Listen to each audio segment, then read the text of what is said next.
광고 드리면서 예배 시작하도록 하겠습니다. 단계적으로 함께 모이는 예배 이렇게 토요일 날 드리고 있습니다.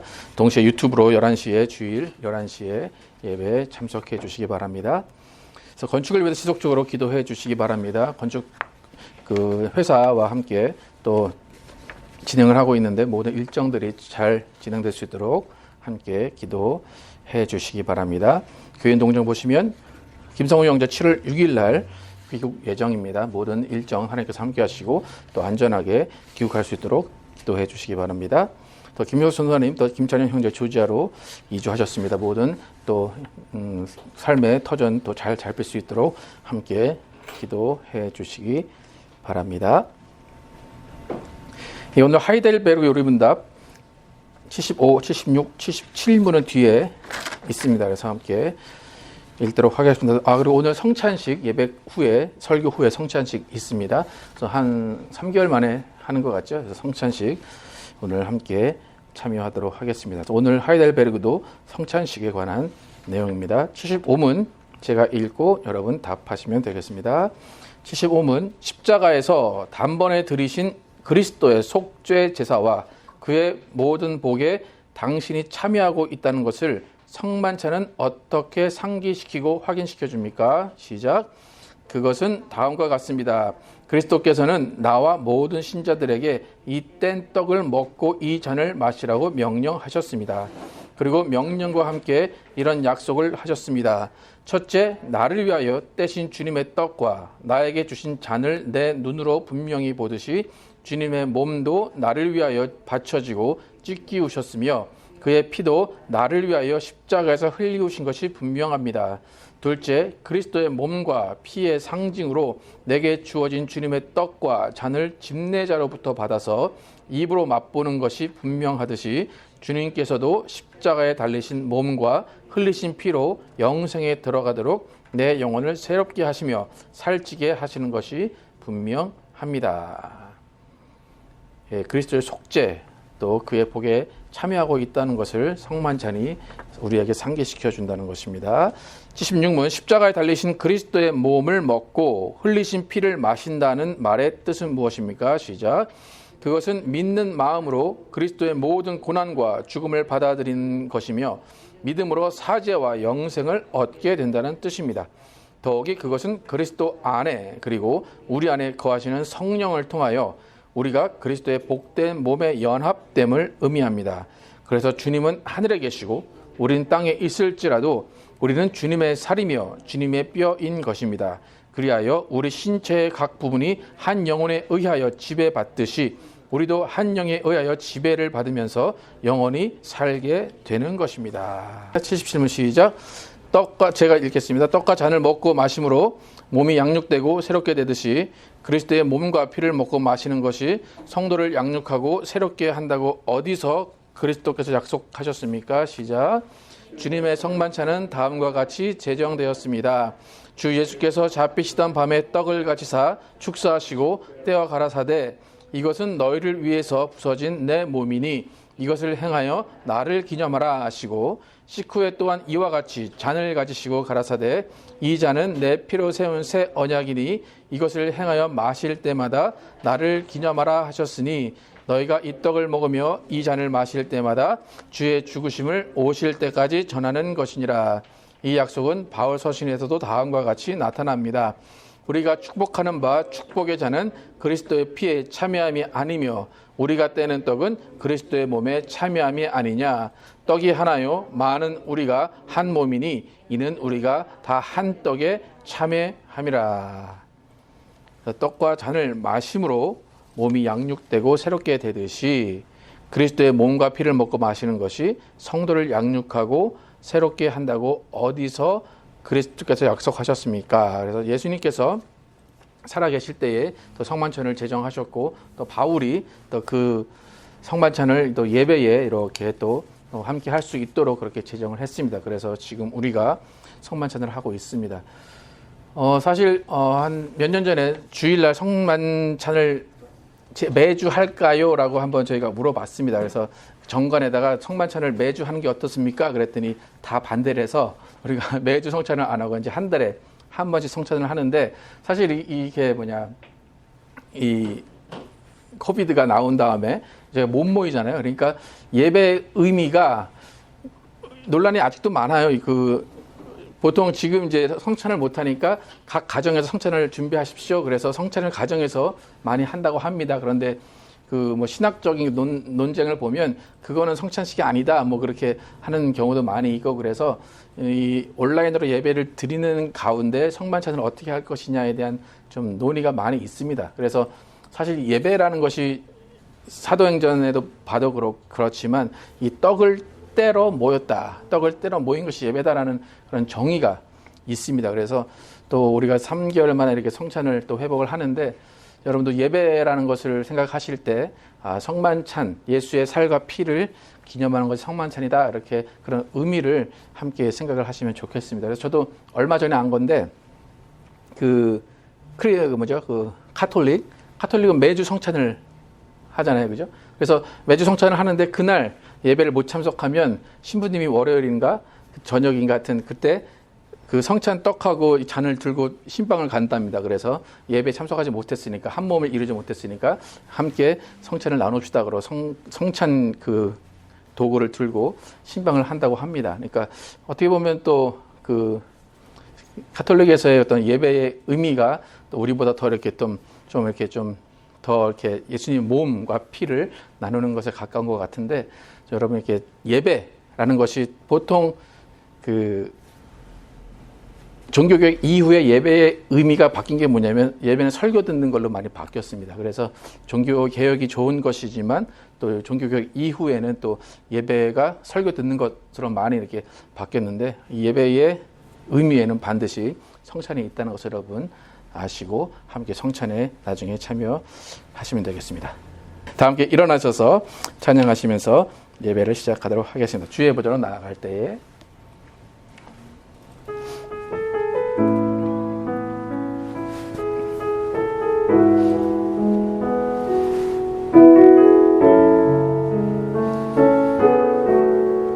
주의 보좌로 나아갈 때에 주의 보좌로 나아갈 때에 어떻게 나가야 할까?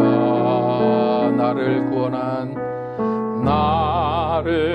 구원한 주의 십자가 그것을 믿으며 가네. 주의 보좌로 나아갈 때에 나 여전히 부족하나 나를 품으신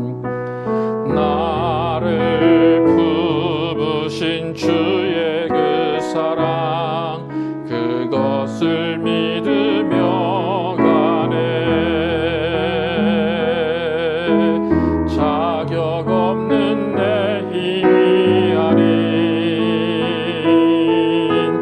오직 예수님의 보혈로 자격 없는 내 힘이 아닌 오직 예수님의 보혈로 십자가의 보혈 완전하신 사랑 힘입어 나갑니다.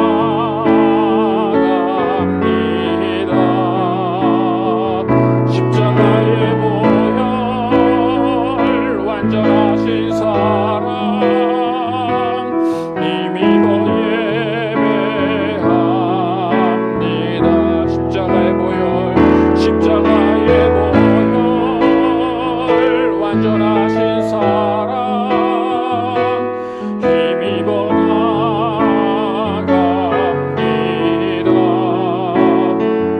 십자가의 보혈 완전하신 사랑 힘입어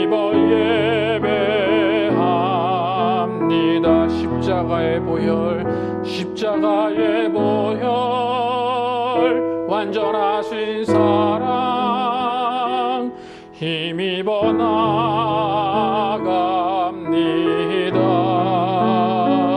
십자가의 보혈 완전하신 사랑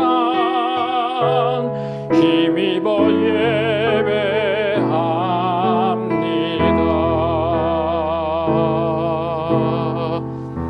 하나님 감사합니다. 예수 그리스도 십자가의 보혈 힘입어 하나님 앞에 나와서 예배하게 하심을 감사합니다. 하나님, 우리가 하나님께 나와서 신령과 진정으로 예배하게 하시고 우리의 이 간절한 마음을 받아주시고 하나님 영광 받아주시기 원합니다.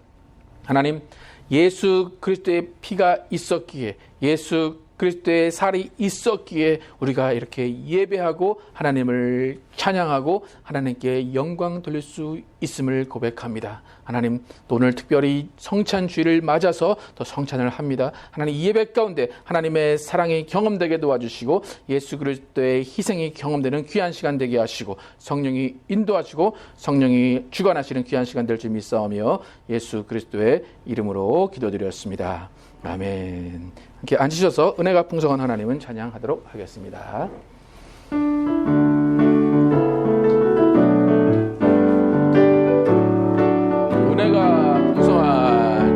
은혜가 풍성한 하나님은 믿는 자 한 사람 한 사람 어제도 오늘도 언제든지 현장도 보호해 주시는 주여 주여 성령의 은사들을 오늘도 내려 주소서. 성령의 뜨거운 불길로서 오늘도 충만케 하소. 정욕과 죄악의 물방울 성령의 불길로 태우사 정결케 하소서. 태우소서. 깨끗게 하여 주옵소. 주여 성령의 은사들 오늘도 내려 주소서.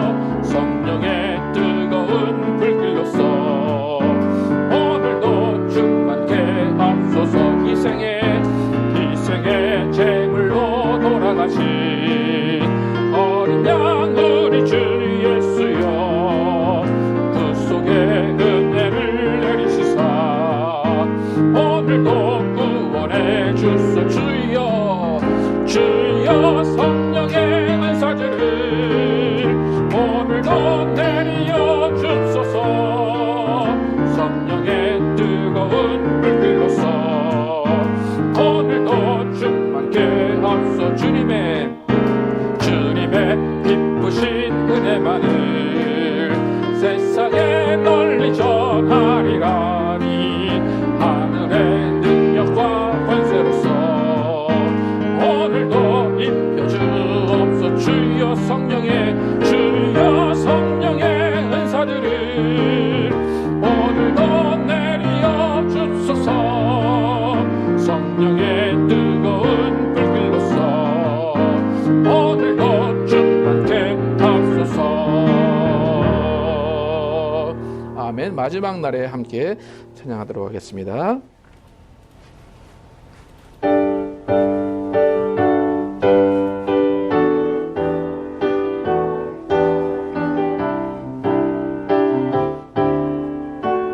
마지막 날에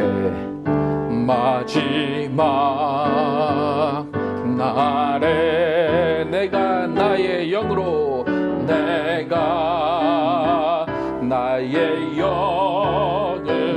모든 백성에게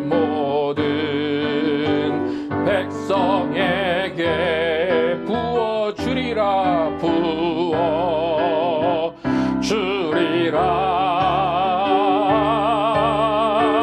자녀들은 예언할 것이요 청년들은 환상을 보고 아비들은 꿈을 꾸리라. 주의 영이 임하면 자녀들은 예언할 것이요 청년들은 환상을 보고 아비들은 꿈을 꾸리라.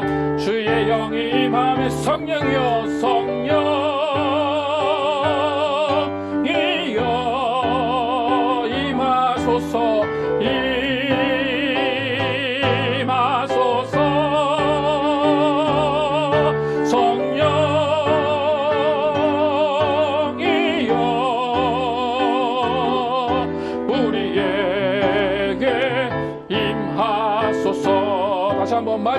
날의 마지막 날에 내가 나의 영으로 내가 나의 영으로 모든 백성에게 부어주리라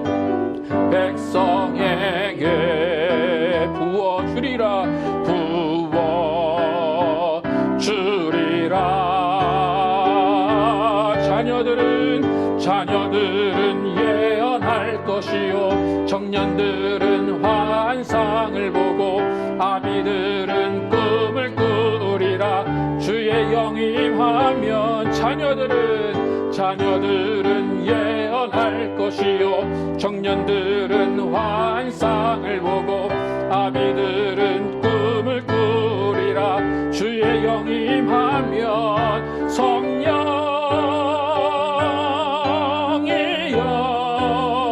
임하소서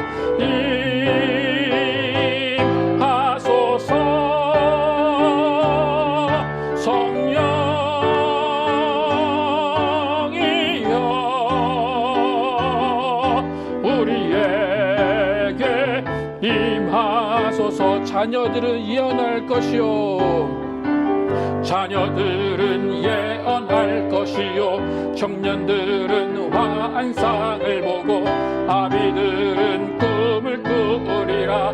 주의 영이 임하면 자녀들은 예언할 것이요 청년들은 환상을 보고 아비들은 꿈을 꾸리라. 주의 영이 임한 성령이여 성령이여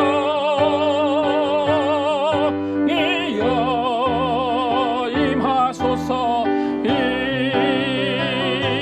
임하소서. 성령이여 성령이여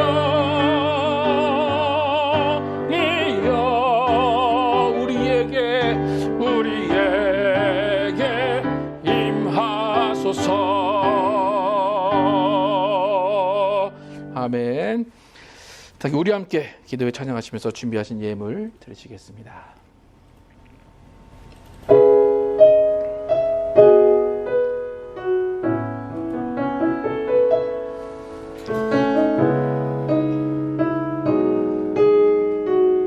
우리 함께 기도해.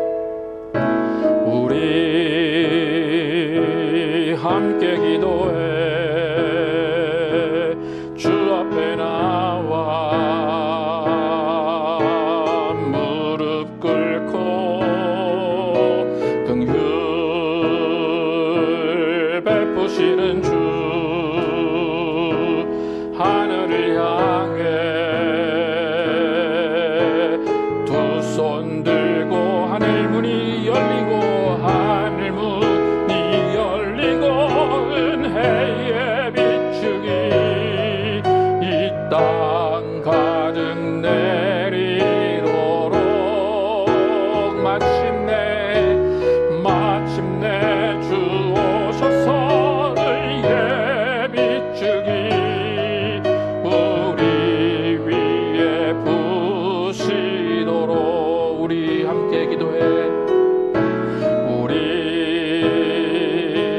함께 기도해.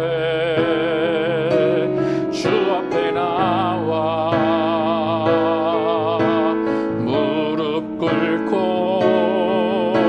긍휼 베푸시는 주 하늘을 향해 두 손 들고 하늘 문이 열리고 은혜의 비추기 이 땅 가득 내리도록 마침내 주 오셔서 의의 비추기 우리 위에 부시도록. 하늘 문이 열리고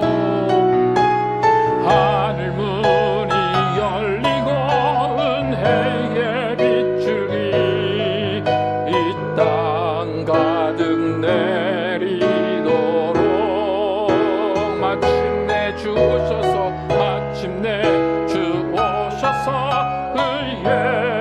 빗줄기 우리 위에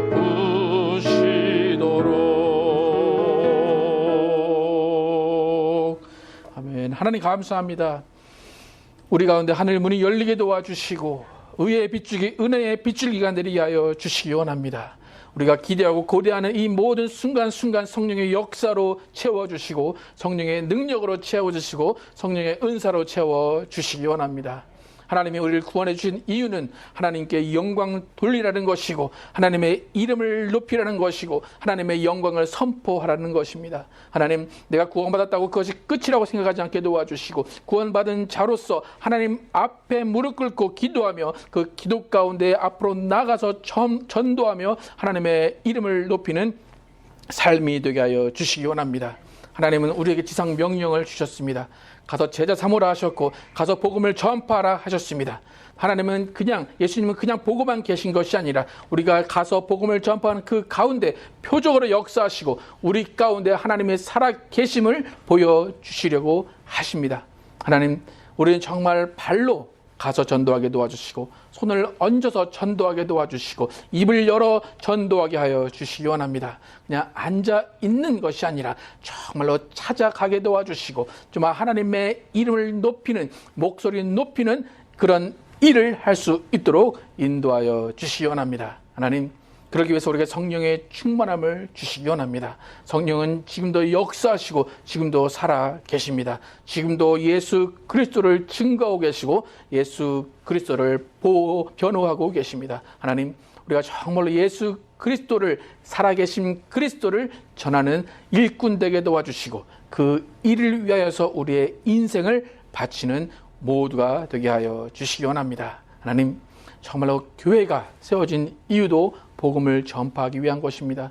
예수 그리스도의 살아계심을 전파하기 위하여서 교회를 세우셨습니다. 하나님, 우리 교회 예수 그리스도의 살아계심을 전파하는 교회 되게 도와주시고 성령의 역사심을 드러내는 교회 되게 하여 주시길 원합니다. 그렇게 하기 위해서 정말 우리가 성령으로 하나 되게 도와주시고 성령의 띠로 묶이게 도와주시고 예수의 사랑을 전파하는 교회 되게 하여 주시기 원합니다. 하나님, 또 이렇게 어려운 시기 가운데 계속해서 우리가 모일 수 있도록 또 인도하심을 감사합니다. 하나님, 우리가 모여서 이 드리는 예배 가운데 함께해 주시고 성령이 인도하시고 성령이 역사하여 주시길 원합니다. 또 주일날 또 함께 드리지 못하지만 또 유튜브로 함께하는 모든 성도를 함께해 주시고 각 가정마다 하나님의 은혜와 사랑 넘치게 하여 주시기 원합니다. 또 그 모든 있는 그 자리에서 각각의 자리에서 하나님의 은혜가, 하나님의 성령이 충만할 수 있도록 하나님 도와주시고 인도하여 주시기 원합니다. 하나님, 또 지금 몇 주 동안 계속해서 또 지상 명령, 예수님께서 말씀하신 마가복음의 지상 명령을 통하여서 은혜를 받고 있습니다.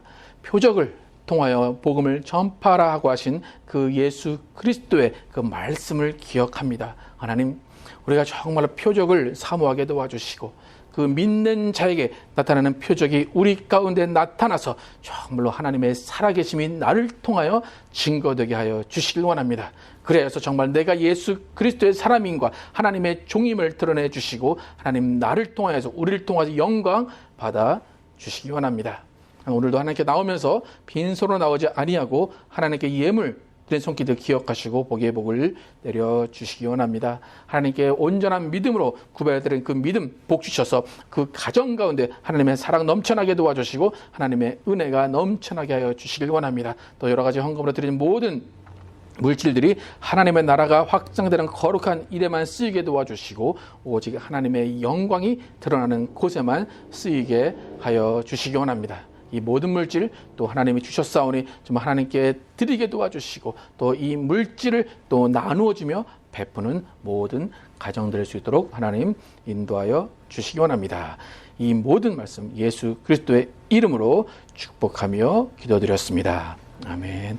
하늘에 계신 우리 아버지, 이름이 거룩히 여김을 받으시오며 나라의 마옵시며 뜻이 하늘에서 이루어진 것 같이 땅에서도 이루어지이다. 오늘날 우리에게 일용할 양식을 주옵시고 우리가 우리에게 죄의 제재를 사하여 준 것 같이 우리의 죄를 사하여 주옵시고 우리를 시험에 들지 말게 하옵시며 다만 악에서 구하옵소서. 나라와 권세와 영광이 아버지께 영원히 있사옵나이다. 아멘. 하나님께 주신 말씀 마가복음 16장 15절에서 20절입니다. 계속해서 마가복음의 지상 명령을 통해서 은혜 받고 계십니다. 함께 한 목소리로 15절부터 20절까지 같이 읽도록 하겠습니다. 시작. 또 이르시되 너희는 온 천하에 다니며 만민에게 복음을 전파하라. 믿고 세례를 받는 사람은 구원을 얻을 것이요 믿지 않는 사람은 정죄를 받으리라. 믿는 자들에게는 이런 표적이 따르리니 곧 그들이 내 이름으로 귀신을 쫓아내며 새 방언을 말하며 뱀을 집어 올리며 무슨 독을 마실지라도 해를 받지 아니하며 병든 사람에게 나으리라 하시더라. 주 예수께서 말씀을 마치신 후에 하늘로 올려지사 하나님 우편에 앉으시니라. 제자들이 나가 두루 전파할세 주께서 함께 역사하사 그 따르는 표적으로 말씀을 확실히 증언하시니라. 아멘. 지금 마가복음의 지상 명령으로 은혜를 나누고 있습니다. 마가복음의 지상 명령의 주제는 복음을 전파하라 이것입니다. 근데 복음을 전파하는데 표적으로 복음을 전파하라 이것입니다. 예수님 믿는 자들에게는 이러한 표적이 나타난다 말씀하시면서 첫 번째는 귀신을 쫓아낸다 말씀하셨습니다. 그래서 귀신을 쫓아낸다라는 것은 뭐냐면 억눌린 자들, 병든 자들, 자유함이 없는 자들에게 귀신을 쫓아줌으로 인해서 그 억압에서 탈출하게 해주고 귀신의 일에서 벗어나게 해주라는 것입니다. 그래서 귀신을 쫓아내는 것은 실질적인 도움을 주라는 것입니다. 병든 자들에게는 병이 낫게 해주고 억압되어 있는 자들에게는 자유를 주면서 실질적인 혜택을 주는 것, 그것이 귀신을 쫓아내는 것입니다. 두 번째, 오늘은 예수님께서 믿는 자들에게는 이러한 표적이 따르니 하시면서 방언을 말하며 라고 말씀하신 부분으로 은혜를 나누겠습니다. 아까 전에도 이 마가복음의 지상명령은 표적이 나타나야 된다라고 말씀을 드렸습니다. 그럼 표적은 어떤 의미일까? 표적을 지금 영어 성경에 보면 사인이라고 나옵니다. 사인. 그래서 여러분, 사인이라는 것은 나에게, 우리가 항상 익숙한 사람에게 필요한 것이 아니라 처음 가는 길, 처음 오는 사람에게 사인이 필요합니다. 여러분, 교회 이제 처음 오시는 분은 저희 교회 사인을 보고 오셨을 거지만 그 다음부터는 교회 사인이 어떻게 되는지 잘 모르시죠, 그죠? 교회 사인이 지저분해도 저만 알고 다 모르시더라고요. 그러니까 교회 사인을 잘 안 보시는 것 같아요. 그러니까 처음 오는 사람만 사인을 보지 그 다음 사람은 사인이 그렇게 중요하지 않습니다.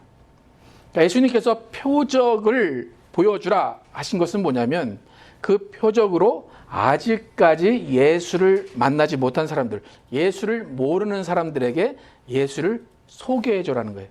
예수의 안내 역할을 너희가 표적으로 해라 라고 예수님이 말씀하신 것입니다. 그러니까 표적이라는 것은 믿는 자들에게 이런 표적이 따르리니 하셨을 때 그 표적을 나만 알라고, 나에게 그냥 너 이 표적 있구나 라고 그것만 상기시켜 주시려고 하신 것이 아니라 너에게 표적을 줄 테니까 처음에 네가 그 표적을 경험하고 그 다음에는 남들에게, 다른 사람에게 그 표적을 보여줘라 라는 것이 예수님이 표적을 주신 의도입니다. 표적은 누구에게 보여줘야 된다고요? 다른 사람들에게, 특별히 믿지 않는 사람들에게 보여줘야 됩니다. 예수님을 들어본 적도 없고 만나본 적도 없는 사람은 누군가가 알려줘야 되고 누군가가 가르쳐 줘야 됩니다. 그래서 계신을 쫓는 것도 그렇고 방언을 말하는 것도 그렇고 예수님은 표적으로 다른 사람에게 알려줘야 되기 때문에 우리에게 주신 것입니다. 그러니까 예수님이 왜 방언을 말하게 하셨는지에 대한 예수님의 의도를 잘 알아야 돼요. 예수님이 우리에게 방언을 말하게 하신 의도는 믿지 않는 자들에게 보여주고 들려주라는 것입니다.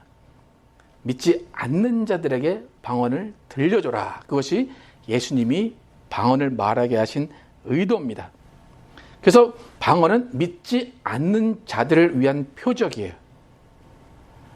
내가 방언한다, 내가 방언 받았다, 그것이 중요한 것이 아니라 믿지 않는 자들에게 보여주기 위한 표적으로 우리 가운데 방언을 말하게 하셨다는 것입니다.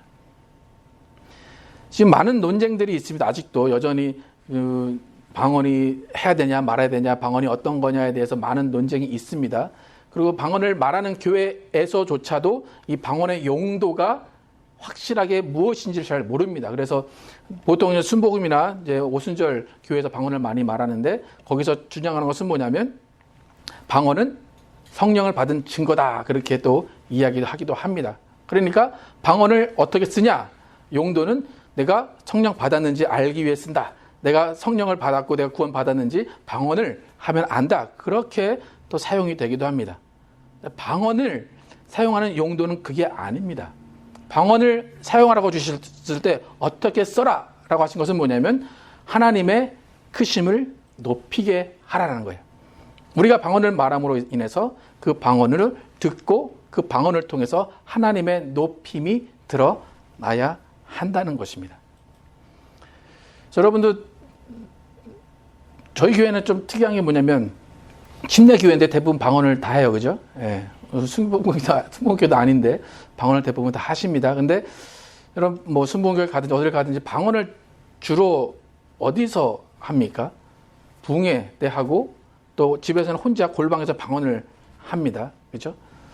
근데 예수님이 방언을 말하게 하시고 그 방언을 말해야 되는 장소를 알려주셨는데 그것은 복음을 전파하는 곳입니다.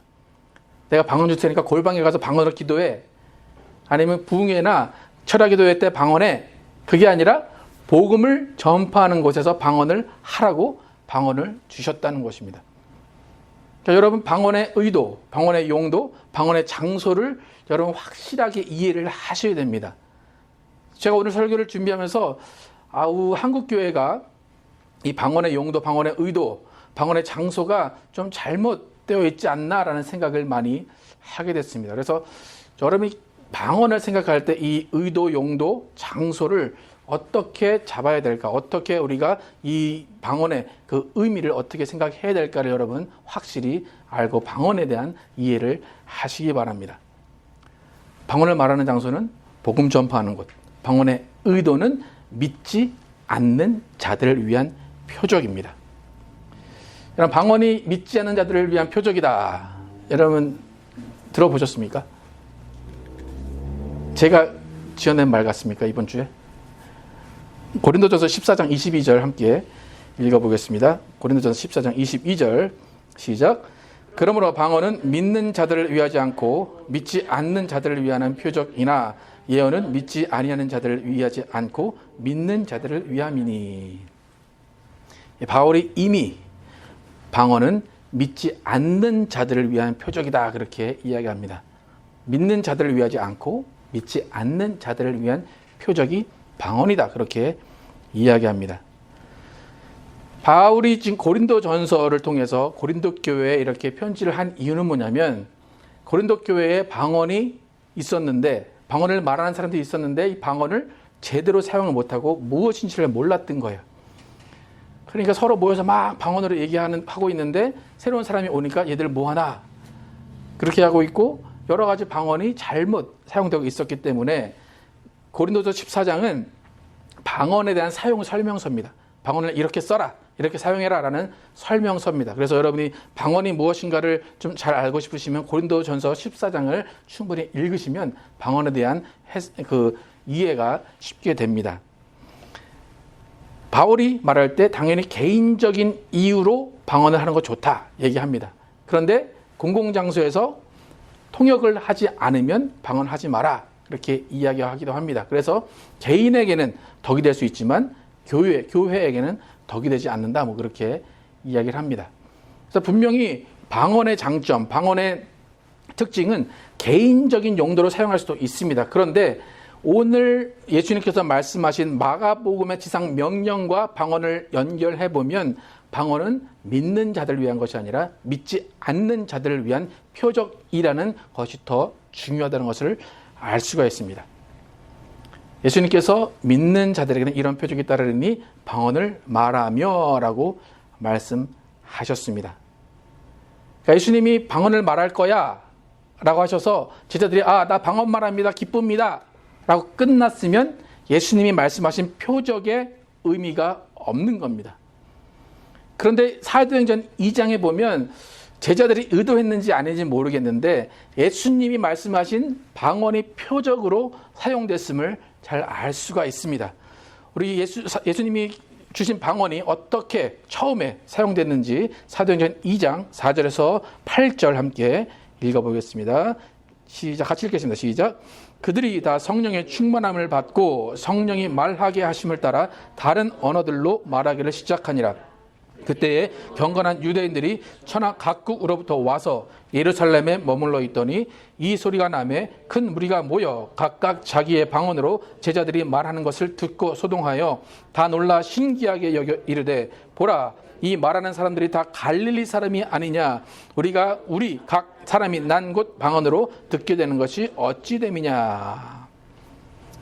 성령이 말하게 하심을 따라 방언을 했다고 4절에 말합니다. 우리는 지금 개정을 읽었습니다. 그래서 여기는 다른 언어들로 말하기를 시작하니라 써 있습니다. 그런데 이전에 우리가 읽었던 개역 한글에는 다른 방언으로 말하기 시작했다, 이렇게 사용이 됩니다.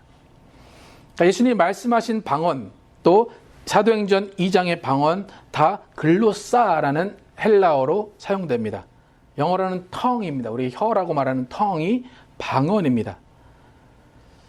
그러니까 개정과 개역 한글이 다른 것을 보면 뭔가 갈등이 있다는 것을 알 수가 있습니다. 다른 방언으로라고 했더니 다른 쪽에서는 야, 그 틀린 말이야, 다른 언어로 바꿔, 그래가지고 다른 언어로 바꿨습니다. 그런데 또 보면 6절에는 또 자기의 방언으로 얘기하고 또 8절에도 자기의 방언으로 그렇게 또 방언이라는 얘기가 쓰여집니다.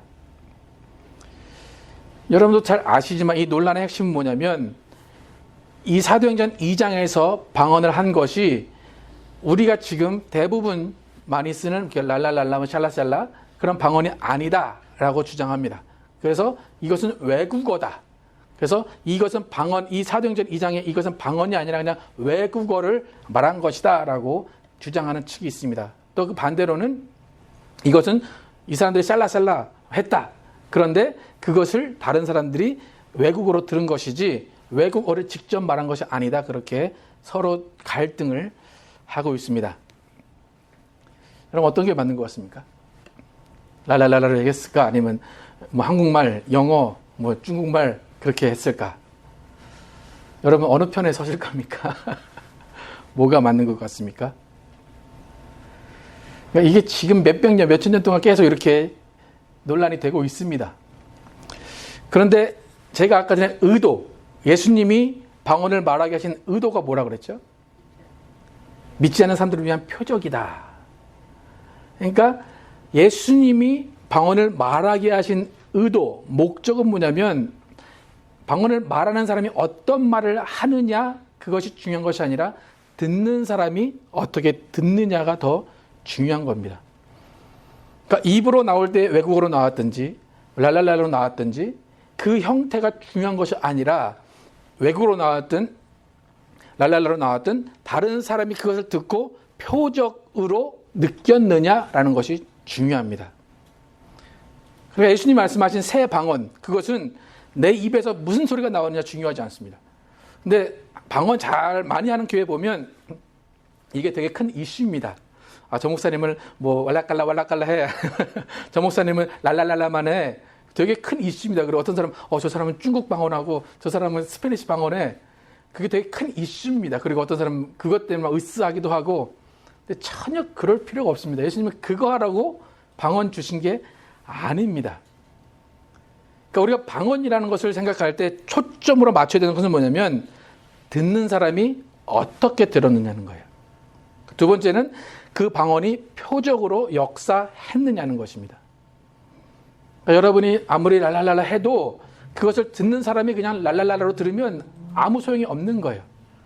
그것이 표적으로 나타나야 되는 것입니다. 그래서 저는 지금까지는 이 방언이 외국어가 아닌 랄랄랄라로 했는데 이제 외국어로 들었다, 그런 입장입니다. 그런데 오늘 설교를 하다 준비하다 보니까 별 의미가 없어요. 외국어로 나왔을 수도 있을 것 같아요, 실제로. 그리고 랄랄라로 했는데 다른 사람들이 외국어로 들을 수도 있을 것 같아요. 근데 그게 중요한 게 아닙니다. 듣는 사람들이 어떻게 들었느냐가 중요한 거예요. 여러분, 새 방언 처음에 누가 들었다고 얘기 나옵니까? 오늘 사도행전 2장에 처음에 유대인들이 들었다 그래요. 유대인들이 그때 예루살렘에 많이 오는 시기였기 때문에 많이 몰려 있었습니다. 그리고 제자들이 오순절날 방언을 받고 길에 나와서 했는지 아니면 그 다락방에 했는데 밖에까지 들렸는지 모르겠지만 방언을 이야기합니다. 그런데 거기에 모여있던 유대인들이 놀랐다, 그렇게 이야기합니다. 유대인들이 놀란 이유는 뭐냐면 저들이 내가 쓰는 지역에 말을 하고 있다, 그거예요. 그러니까 외국어를 하고 있다. 그래서 놀란 겁니다. 여러분, 이 상황을 잘 이해를 하셔야 됩니다. 왜 듣는 사람들이 중요한지, 그리고 왜 표적이 중요한지를 여러분 이해하셔야 돼요. 여러분, 제자들이 방언을 막 합니다. 근데 제자들이 방언을 하고 있는 그것을 유대인들이 들었습니다. 그런데 그 유대인들은 이미 제자들이 어떤 사람이라는 것을 알고 있어요. 제자들이 갈릴리 사람이고 저들은 배움이 없는 사람들이고 저들은 갈릴리 말밖에 못한다라는 것을 알고 있어요. 그런데 시끌시끌해서 갔더니 그들이 뭔가 말하고 있어요. 뭔가 소리를 내고 있어요. 그런데 그게 그들의 입에서 나오는 말이 자기의 언어로 들렸다는 거예요. 그래서 각각 그 지역의 이름을 대면 나는 이쪽 사람인데 저들이 이쪽 말을 한다. 이쪽 사람인데 이쪽 말을 한다 하면서 놀라고 있는 거예요. 근데 이들이 왜 놀랬을까요? 놀란 이유가 뭘까요? 방언을 한다고 놀랬을까요? 아니에요. 저들이 내가 하는 말을 저들이 한다. 그러니까 만약 우리가 한국 사람인데 갑자기 계속 여러분 저를 잘 아시잖아요, 그죠? 제가 오늘 한국말하고 영어 조금 해요. 근데 내일 갑자기 제가 스페니쉬를 막 말해요. 그럼 여러분 놀랄까요, 안 놀랄까요? 놀라시겠죠? 저 목사님 뭐 은사 받으셨나? 아니면 갑자기 머리가 똑똑해졌나? 그럴 거예요. 근데 여러분은 분명히 놀랄 거예요. 근데 저를 아예 모르는 사람이 왔어요. 스페니쉬 사람이 왔어요. 제가 스페니쉬를 얘기해요. 그럼 놀랄까, 안 놀랄까요? 그냥 쟤 원래 잘하나 보다. 쟤 얼굴은 한국 사람인데 엄마가 스페니쉬에 사셨나? 그렇게 할 거예요. 놀라지 않아요. 그러니까 지금 이 유대인들이 놀란 이유는 뭐예요? 이미 저 제자들은 갈릴리 사람인 걸 아는데 하루아침에 외국어를 한다는 거예요. 하루아침에 내가 아는 언어를 저 사람은 말한다. 그래서 놀란 거예요. 이 제자들이 입에서 영어를 했던 뭘 했던 랄랄라를 했던 그게 상관이 있는 것이 아니라 듣는 사람이 유대인들, 그들이 제자들을 이미 알고 있었기 때문에 그들이 놀란 거예요. 제가 무슨 말 하는지 여러분 아시겠습니까? 좀 어렵습니까? 그러니까 그날의 방언이 유대인들에게 표적이 된 이유는 이미 제자들이 갈릴리 사람인 걸 알았기 때문에 이 사람들이 놀란 거예요. 놀랐기 때문에 표적인 거예요. 그러니까 다른 사람들은 표적이 될 수가 없어요. 왜냐하면 제자들이 갈릴리 사람인지를 모르니까. 그러니까 방언의 중요한 것은 두 가지예요. 듣는 사람이 어떻게 듣느냐. 그리고 나머지 한 가지는 그 사람들이 놀랐느냐는 거예요. 표적이 됐느냐예요. 방언을 생각할 때 이 두 가지를 생각을 해야 됩니다.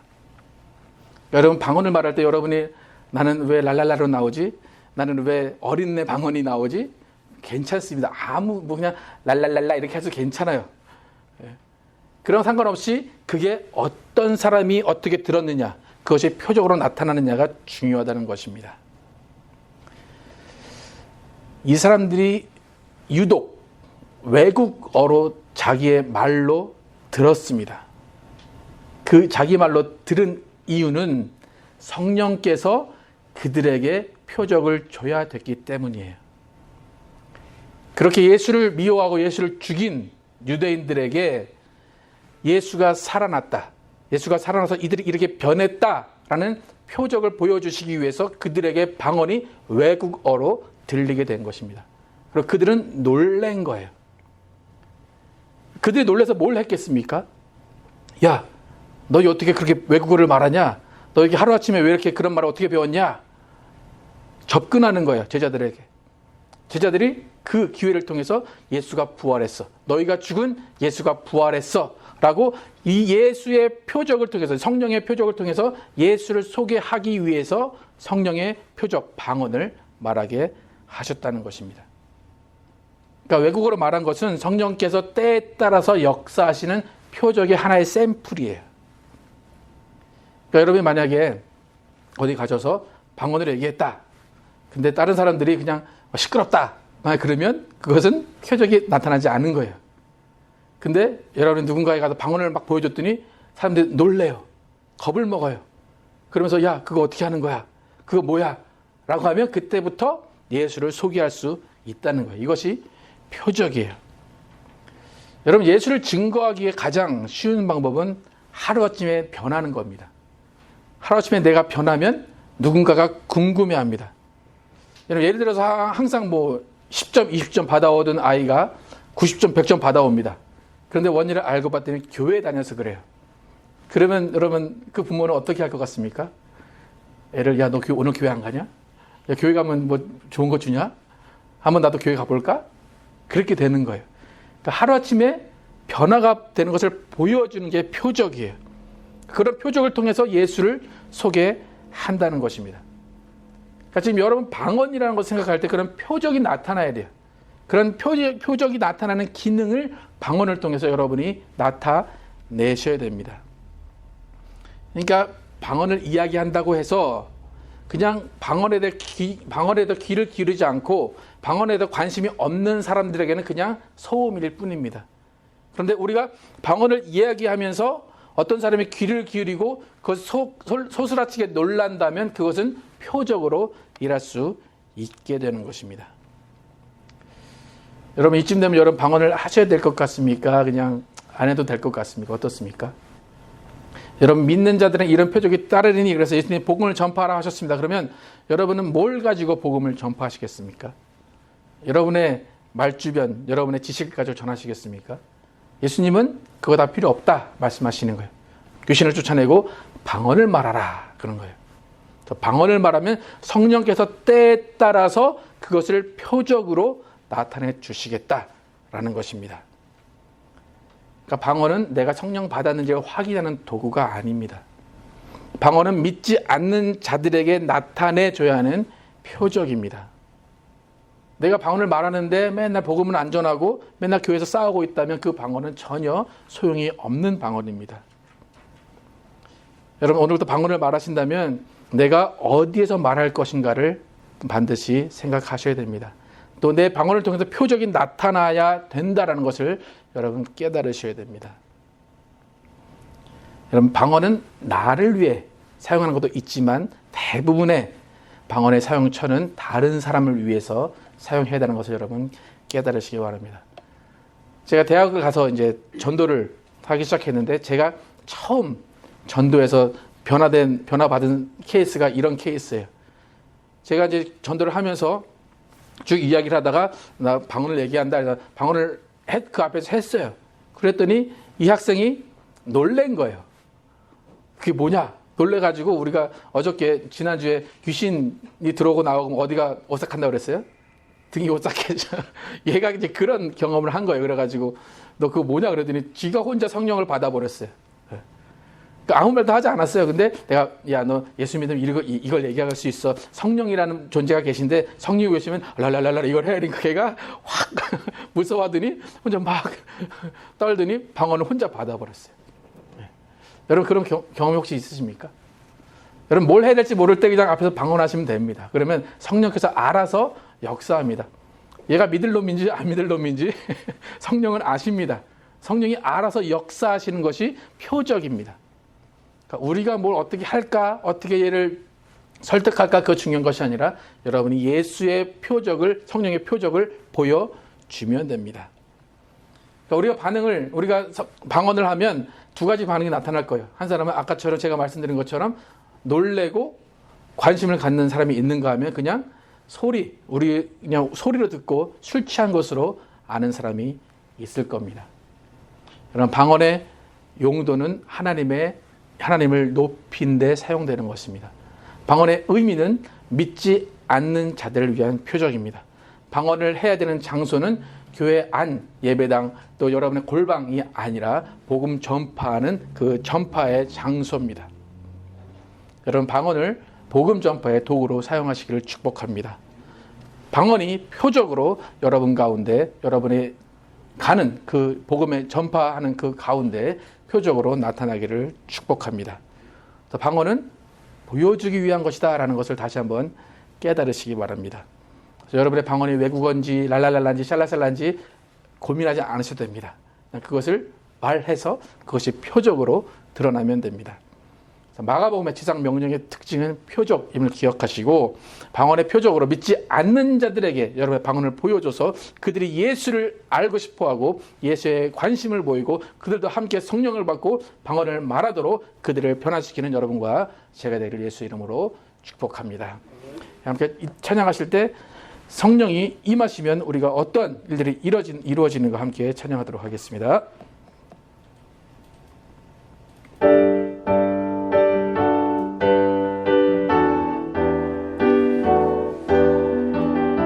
박수하면서 함께 할까요? 마지막 날에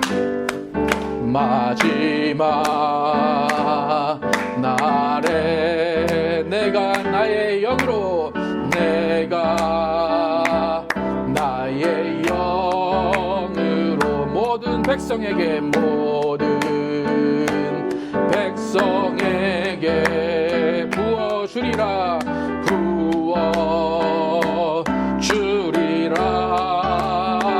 자녀들은 예언할 것이요 청년들은 환상을 보고 아비들은 꿈을 꾸리라.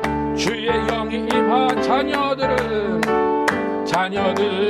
예언할 것이요 청년들은 환상을 보고 아비들은 꿈을 꾸리라. 주의 영이 임하면 성령이여 임하소서 임하소서. 성령이여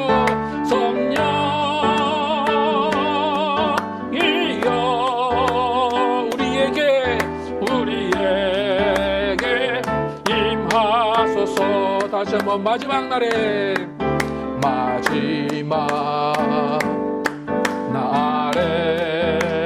내가 나의 영으로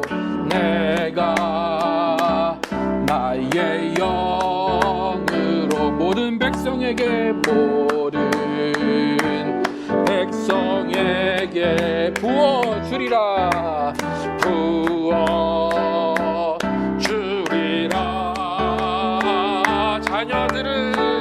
자녀들은 예언할 것이요 청년들은 환상을 보고 아비들은 꿈을 꾸리라.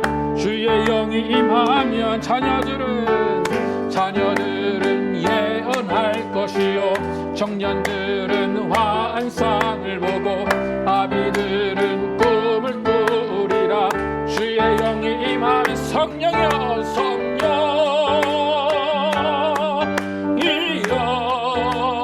임하소서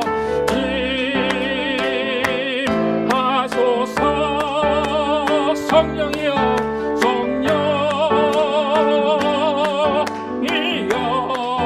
우리에게 임하소서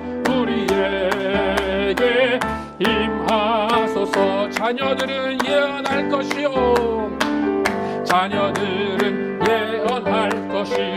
청년들은 환상을 보고 아비들은 꿈을 꾸리라.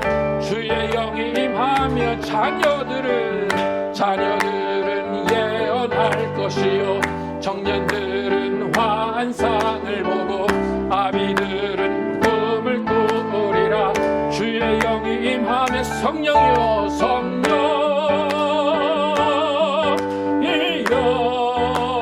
임하소서 임하소서. 성령이여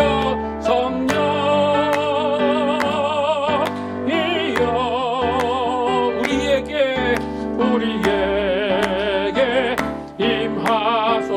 기도하실 때에 정말 우리 가운데 방언의 표적이 나타날 수 있도록 우리를 통해서 예수가 증거되게 하시고 하나님의 살아계심이 증거되게 하시고 성령의 역사하심이 증거될 수 있도록 방언의 표적으로 나타날 수 있는 영광이 우리에게 있도록 함께 기도하시겠습니다. 아버지 도와주시길 원합니다. 아버지 우리가 말하는 방언의 표적이 되게 도와주시길 원합니다. 우리가 말하는 방언이 예수 그리스도의 살아계심을 증거하는 도구가 되게 하여 주시길 원합니다. 하나님 정말 우리 가운데 살아계신 성령의 역사심이 드러나게 하여 주시옵소서. 우리가 입을 열어 방언하는 이것이 정말 우리 안에서 성령의 역사심을 드러내는 도구가 될 수 있도록 인도하여 주시옵소서.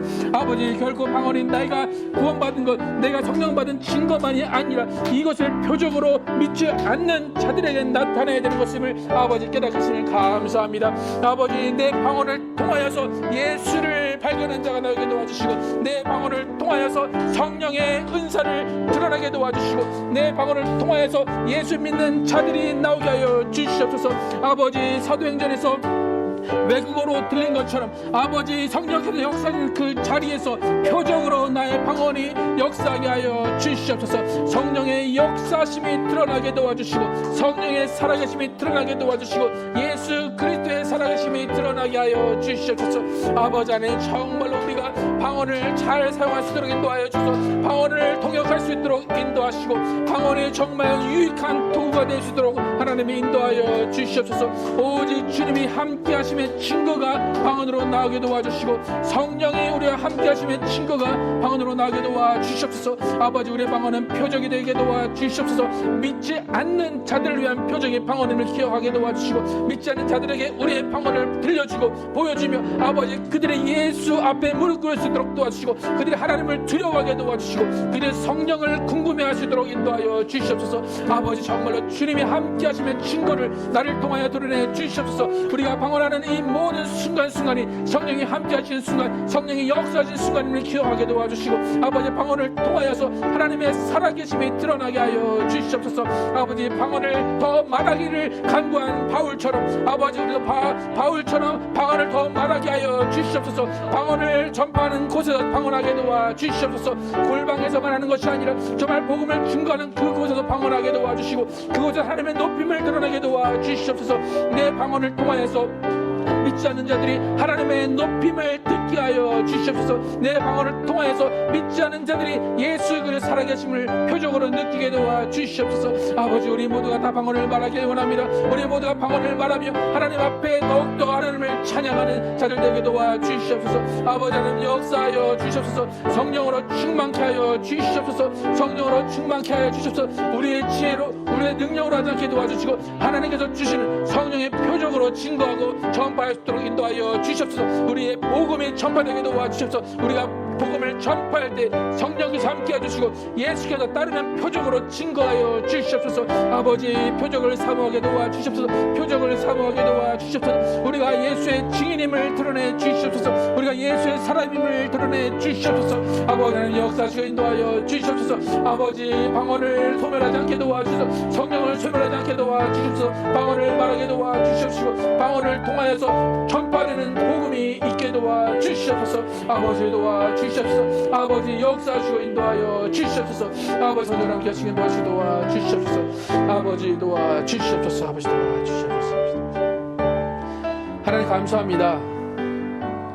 예수님께서 믿는 자들에게는 이런 표적이 따르니 하시면서 방언을 말한다고 말씀하셨습니다.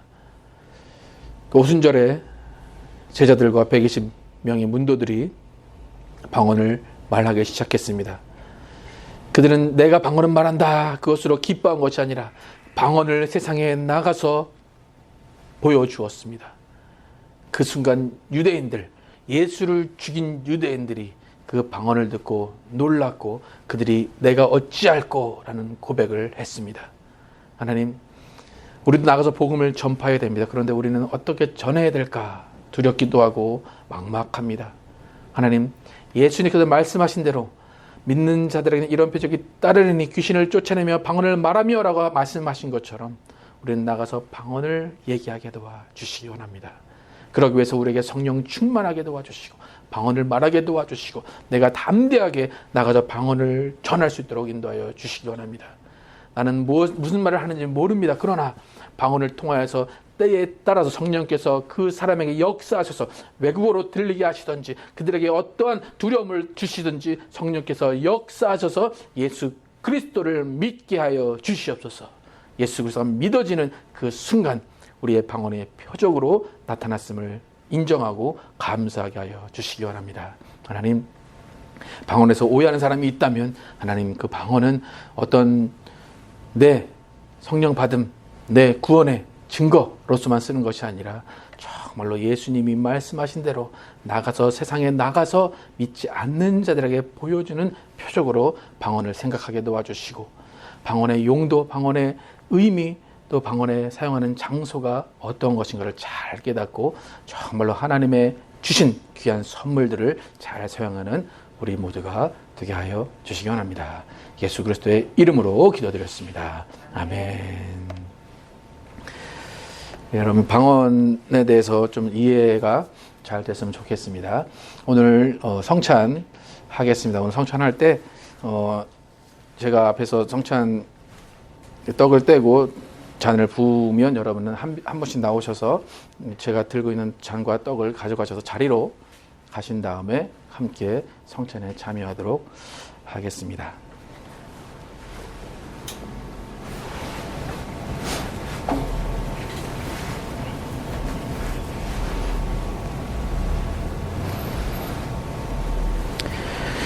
주 예수께서 잡히시던 밤에 떡을 가지사 축사하시고 떼어 가라사대 이것은 너희를 위해서 부서진 내 몸이니 이것을 행하여 나를 기념하라 하시고 식후에 또한 이와 같이 잔을 가지시고 가라사대 이 잔은 내 피로 세운 새 언약이니 이것을 행하여 마실 때마다 나를 기념하라 하셨으니 너희가 이 떡을 먹으면 이 잔을 마실 때마다 주의 죽으심을 오실 때까지 전하는 것이니라. 우리가 축복하는 바 축복의 잔은 그리스도의 피에 참여함이 아니며 우리가 떼는 떡은 그리스도의 몸에 참여함이 아니냐. 떡이 하나요 많은 우리가 한 몸이니 이는 우리가 다 한 떡에 참여함이라.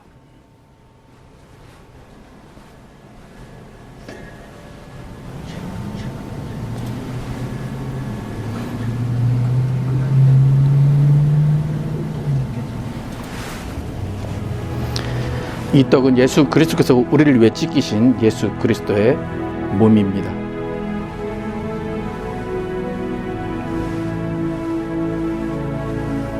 이 잔은 예수께서 우리를 위해 흘리신 예수 그리스도의 피입니다.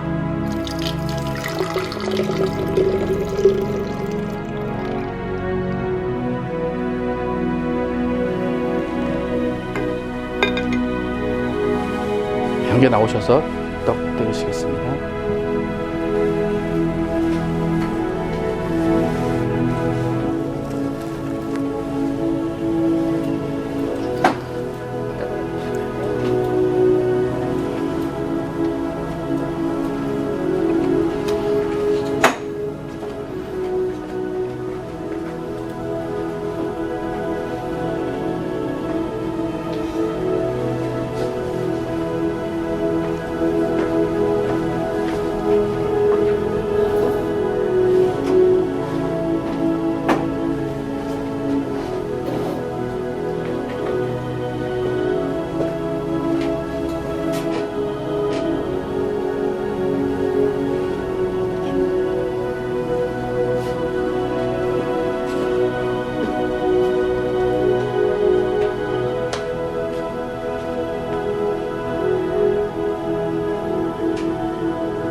함께 예수 그리스도의 피와 살을 기념하시겠습니다.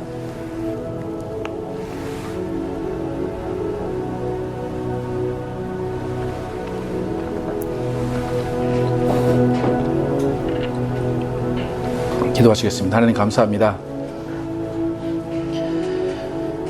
예수님께서 지상 명령을 하시고 예수님께서 전파라고 하신 그 의미가 무엇인지를 깨닫게 하심을 감사합니다. 예수님께서 피를 흘려주시고 예수님께서 살을 찢겨주심으로 인해서 우리를 구원해 주시고 우리를 죄에서 사함받게 하시고 우리에게 영원한 생명을 주시기 위해서 예수님께서 피와 살을 다 우리에게 주셨습니다. 우리가 그 의미를 기억하게 도와주시고 모일 때마다 떡을 떼는 모임이 되게 도와주시고 예수 그리스도의 몸과 피를 마시고 먹으면서 정말 예수께서 우리를 위해서 죽으심을 기억하게 도와주시고 예수께서 부활하심으로 우리도 함께 부활할 것임을 기억하며 소망하게 도와주시기 원합니다. 하나님, 예수 그리스도의 살아계심이 우리의 소망되게 도와주시고 예수 그리스도의 명령이 우리에게 명령으로 받아들여져서 그것을 끝까지 목숨 걸고 지키는 우리 모두가 되게 하여 주시기 원합니다. 예수 그리스도가 정말로 우리를 위해서 그의 모든 것을 희생하셨듯이 또 우리도 정말 예수님의 희생을 닮아가는 사람 되게 도와주시고 예수님의 삶을 닮아가는 사람들 되게 도와주시기 원합니다. 하나님, 이 떡을 먹고 이 잔을 마시는 자마다 하나님 안에서 구원받은 사람임을 기억하고 또 이 한 교회 안에서 한 떡을 떼었고 한 잔을 마셨사오니 우리가 정말로 하나님 안에서 한 형제 자매임을 기억하게 하여 주시기 원합니다. 하나님, 정말로 예수님의 피와 살이 헛된 것이 되지 않도록 우리가 더욱더 주님을 사랑하며 주님 안에 만족하며 주님으로만 살 수 있도록 인도하여 주시기 원합니다.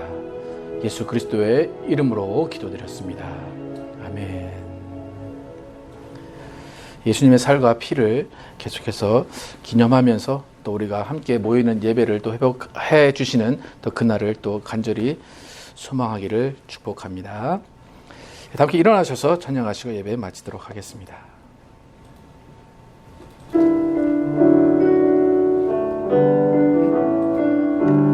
전국의 소망, 전국의 소망 품은 당신은 주님 앞에 설 바로 당신은 그의 편지로 이 땅에 보내신 주의 손과 발 작은 예수 주님 앞에서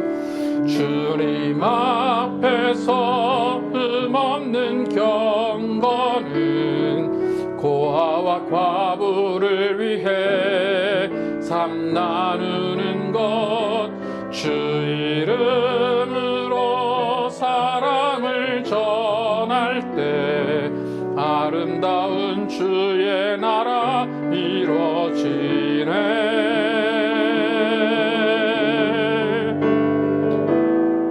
전국의 소망 품은 당신은 주님 앞에 설 바로 당신은 그의 편지로 이 땅에 보내신 주의 손과 발 작은 예수 우리의 손은 예수님의 손 우리의 손은 예수님의 손 우리의 얼굴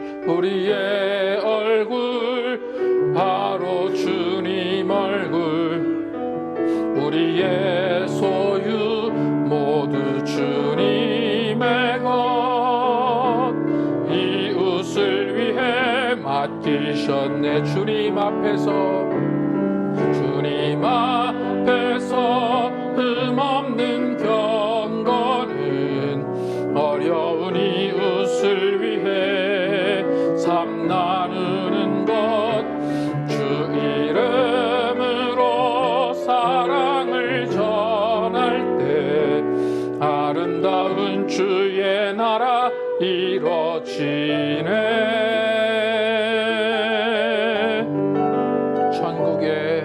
전국의 소망 당신은 주님 앞에 설 바로 당신은 그의 편지로 이 땅에 보내신 주의 손과 발 작은 예수 천국의 소망 천국의 소망 품은 당신은 주님 앞에 설 바로 당신은 그의 편지로 이 땅에 보내신 주의 손과 발 작은 예수.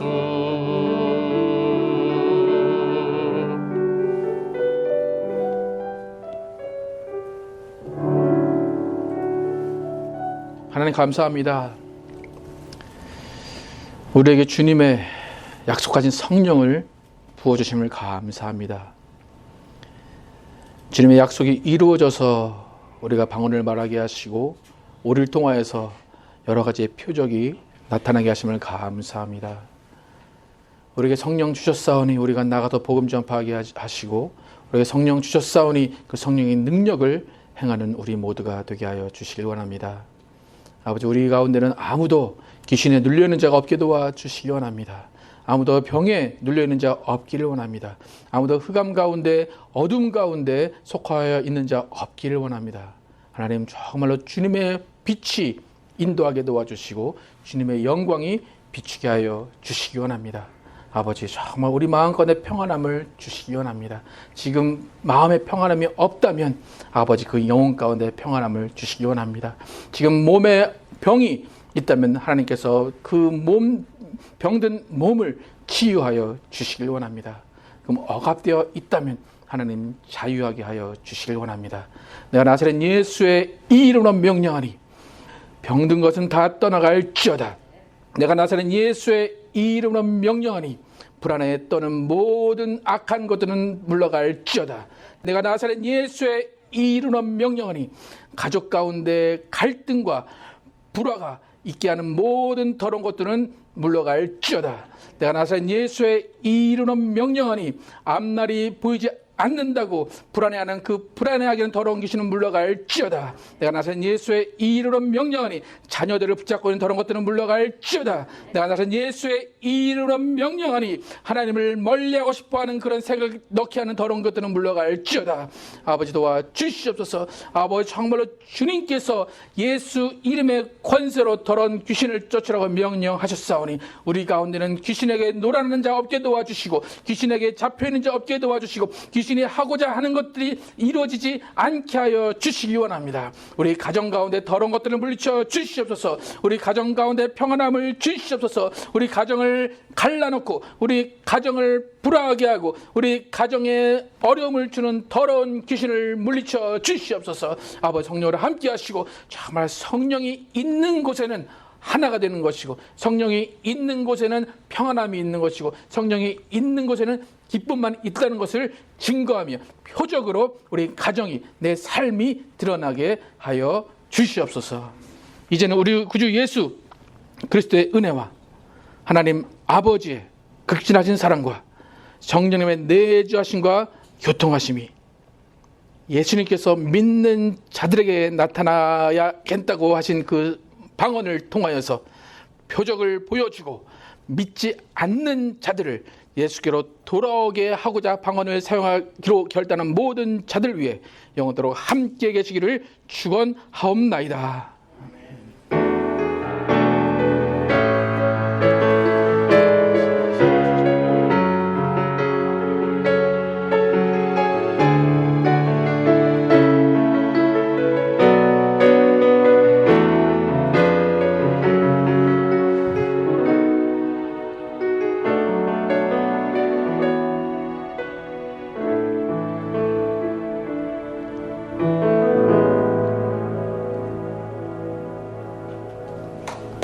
감사합니다.